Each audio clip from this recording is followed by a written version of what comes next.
Congresswoman, you posted on X that President Trump is, with his comments, fueling a, quote, hotbed of threats against you. Obviously, any threats to your safety are completely unacceptable. But we have seen these kinds of attacks or criticism from the president at other people. It's not new. And with respect, I haven't heard you speak out about it until it was directed at you. Dana, I think that's fair criticism. She is now actually apologizing for taking part in divisive politics and political attacks for years and for not really caring about their ramifications until it impacted her personally, because that is what happens. Well, amid her fallout with Donald Trump, Greene has reportedly faced an onslaught of violent threats, and she is now saying that it's time to take the temperature of the country down. And Greene hasn't exactly been a stranger to political drama and inflammatory statements. I think we have another clip of her actually apologizing for her divisive politics. I would like to say humbly, I'm sorry for taking part in the toxic politics. It's very bad for our country, and it's been something I've thought about a lot, especially since Charlie Kirk was assassinated. Is that I'm only responsible for myself and my own words and actions, and I am committed, and I've been working on this a lot lately, to put down the knives in politics. I really just want to see people be kind to one another, and we need to figure out a new path forward that is focused on the American people, because as Americans, no matter what side of the aisle we're on, we have far more in common than we have differences. Yeah. And we need to be able to respect each other with our disagreements. So speaking of, her own inflammatory statements, the things that she's said throughout the years that we've known her as a congressperson, she has liked and responded, for example, positively to Facebook posts calling for executing prominent Democratic politicians in 2018 and 2019 before she was elected to Congress. And when that was revealed in 2021, she was removed from House committee assignments until 2023. More recently, she got into a verbal fight with Jasmine Crockett and insulted her appearance, for which she refused to apologize. And during an argument on the House floor in 2023, Greene called Lauren Boebert a little B-word, and that is all in addition to conspiracy theories that she's peddled in the past about school shootings being false flag operations and wildfires in California being started by space lasers, for example. That was a famous one of hers. But now she says that it's time for the American people to come together, writing on X this weekend. The toxic political industrial complex thrives on ripping us all apart, but never delivers anything good for the American people, whom I love. The people in charge tell us to hate each other, fundraise off why we have to hate each other, and pit Americans against each other to the point of violence and nearing civil war. This is all so wrong. We can have our own differences and differing opinions, but we can still love and respect one another. I'm leading the way with my own example, and I hope that President Trump can do the same. I think it's naive of her to hope even that President Trump can do the same, because we know that he has been this person his whole life and he has no interest in changing who he is. But this is a very interesting moment in American history, right? We've been through the MAGA movement, a decade of MAGA / QAnon just interspersed within MAGA, or maybe overlaid on top of MAGA. And right now we are starting to see some people who vehemently not only just supported Donald Trump, but participated in these divisive politics and inflammatory rhetoric. Those people are now finally, for whatever reason, whatever their particular trigger is, they are starting to come around and to say, you know what, maybe I was wrong, maybe I supported the wrong person, maybe he is not in alignment with my own views, maybe he isn't who I thought he was this entire time. And I think something that we can underestimate in this country, especially with social media and all these different online spheres and media spheres, is that people can very much get holed into a bubble, and then they just tunnel down into it, and they don't even realize how far they are into that hole until they finally see some light and they come out on the other side. And what's happening as all these people are starting now to come to that realization, starting to say, maybe I don't want to support Trump anymore or MAGA. The people on the left, our entire goal this whole time, especially on shows like this one, is to help people to understand our side of things and also to help them understand that we're not against them. The things that we want for this country, things like healthcare, for example, affordable housing, higher wages, et cetera. All those things we want for people who voted for Trump too. It's not just that we want it for ourselves, we want it for the entire country because we believe that these things will, raise all the ships up, right? If we get it all for us, everyone will be happier, we'll have a better, more prosperous country. Yep. But we are having now that is happening, we have to kind of deal with our own emotions as far as forgiveness. These people put us through hell for the last 10 years, or that's how a lot of people feel. And now we have to learn how to be accepting of them. So I think the American people are in kind of a tough spot. These next couple of years are going to be very interesting, seeing how we learn how to deal with each other and learn how to come back to a place that maybe we were at closer to 10 years ago. What are your thoughts, Cenk? Yeah. Look, I definitely forgive. And for me, look, it's doubly frustrating, all of this entire phenomenon, because we've been getting these threats for well over a decade. And so like the pizza stuff, that's already happened to us 10, 15 years ago. The swatting has happened to almost all of us, et cetera. And since I guess it doesn't actually happen to politicians or people in mainstream media that often, anytime that it happens, they're like shocked by it. Like, oh! Like when we say it happens to us, they're like, who cares? You're irrelevant, okay? Like you're not elite. If you're not among the elites, no one cares, right? And so that's, the establishment's view on it. And then you layer on what a lot of the radical right MAGA guys did, which is what they're doing to Marjorie Taylor Greene now. And once Donald Trump targets you, that's it. Ranging from doxing and being over the top threats, et cetera. They're threatening her son's life right now. Several different people talking specifically about murdering her son. And it just goes on, and it's vicious. And so did she participate in some of that? Yes, she liked posts that called for violence against Democrats.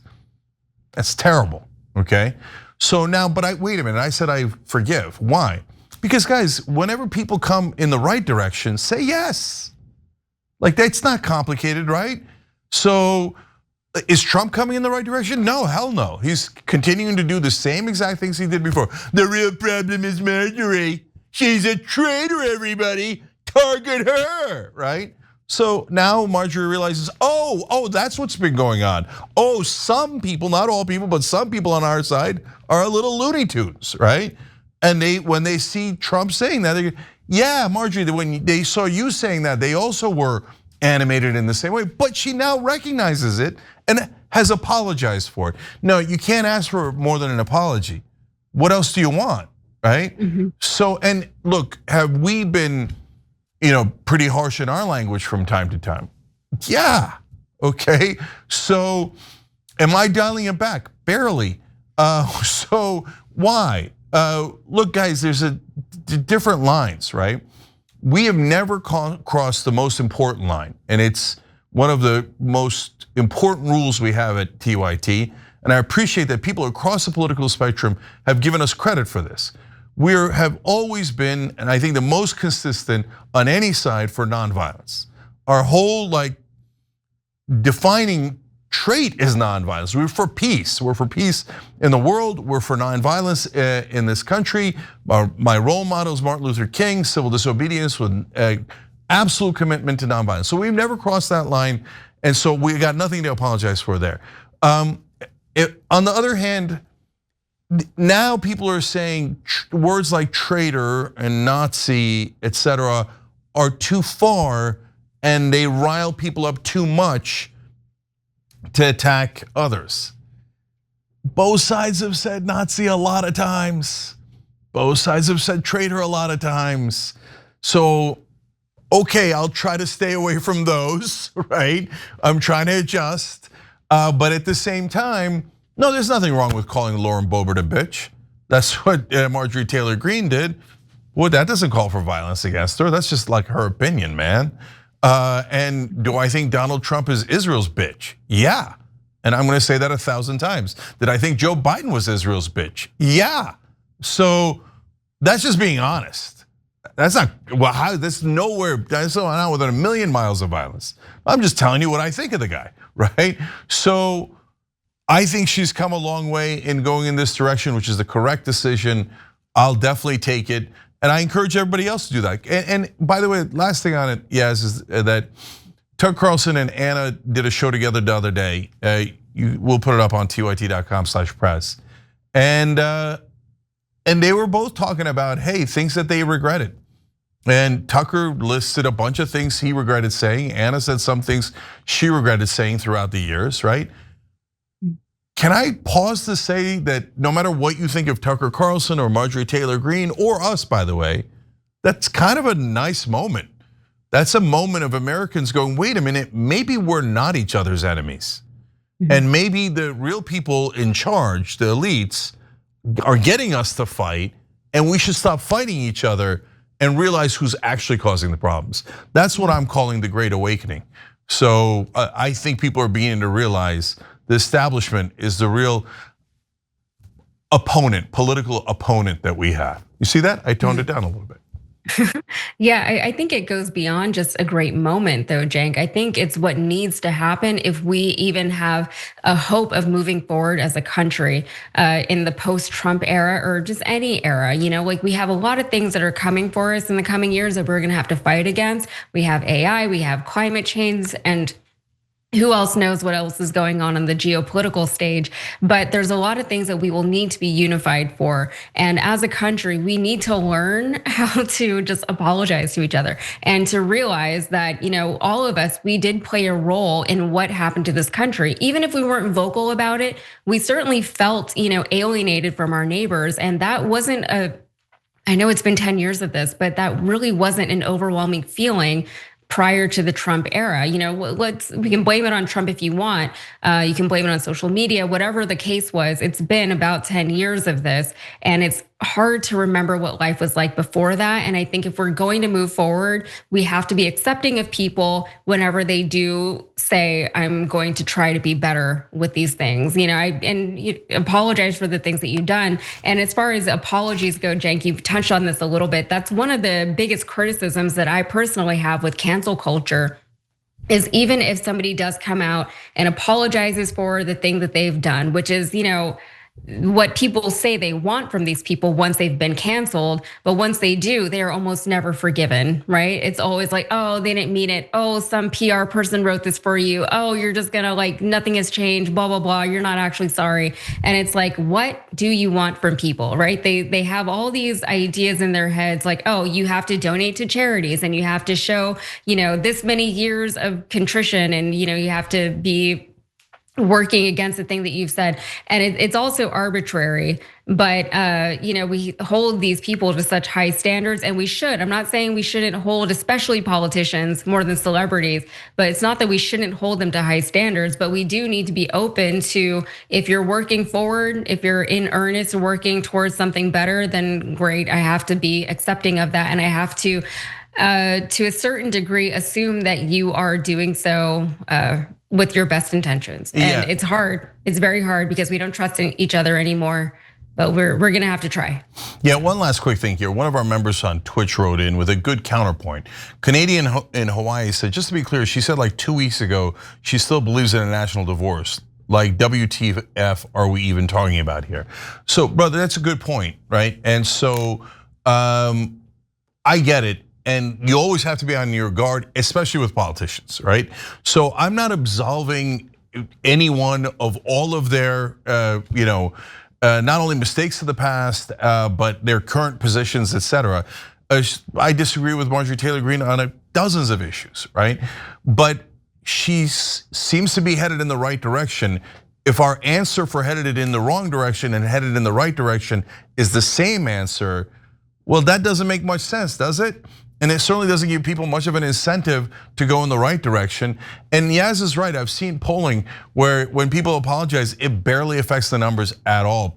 Generally speaking, as a country, and largely driven by our media, we're told, no, never accept an apology, they're useless. Well, then why are people apologizing? That's why you get characters like Donald Trump, who says and does the most outrageous things and never apologizes. Is that the better path? I don't think that's the better path at all. I think Yaz is totally right. Especially when you sense, look, Marjorie Taylor Greene says a lot of things that are so outrageous, you know she's genuine, right? So when you have someone that appears to be a little bit genuine like that, even certainly in the things that you disagree on and even on the things you agree on, yeah, if you can't show grace there in taking an apology, then the issue's on us for not taking it, right? So for God's sake, look up, look up. The problem is the people who control our government, and it's not complicated who they are, it's the donor class. It's largely corporations and some foreign governments. It's obvious. That's your real issue, not your neighbor to the left, not your neighbor to the right. Every time you ring the bell below, an angel gets his wings. Totally not true, but it does keep you updated on our live shows.